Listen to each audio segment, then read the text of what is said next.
கோவை ஆவாரம்பாளையம் பகுதியில் உள்ள ஸ்ரீ ராமகிருஷ்ணா மருத்துவமனை மற்றும் இணை மருத்துவ அறிவியல் கல்லூரியில் முதலாம் ஆண்டு பட்டமளிப்பு விழா நிகழ்ச்சி நடைபெற்றது.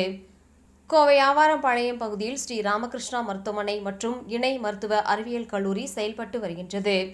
இக்கல்லூரியின் முதலாம் ஆண்டு பட்டமளிப்பு விழா நிகழ்ச்சி கல்லூரி அரங்கில் நடைபெற்றது.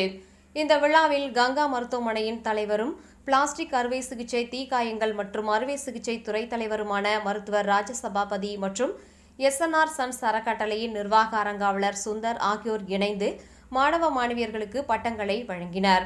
சுமார் 200க்கும் மேற்பட்ட மாணவ மாணவியர்கள் இளங்கலை இணை மருத்துவர் அறிவியல் துறைகளில் பட்டம் பெற்றனர். மேலும் துறை வாரியாக கல்லூரியில் முதலிடம் பிடித்த மாணவ மாணவியர்களுக்கு பதக்கங்களும் பாராட்டு சான்றுகளும் வழங்கி பெருமைப்படுத்தப்பட்டது. இந்த நிகழ்ச்சியில் ஸ்ரீ ராமகிருஷ்ணா மருத்துவமனையின் தலைமை நிர்வாக அதிகாரி மகேஷ்குமார், மருத்துவ இயக்குநர் டாக்டர் ராஜகோபால், மருத்துவ கண்காணிப்பாளர் டாக்டர் அழகப்பன், கல்லூரியின் முதல்வர் டாக்டர் சத்யா மற்றும் மாணவர்களின் பெற்றோர்கள் என பலரும் கலந்து கொண்டனர்.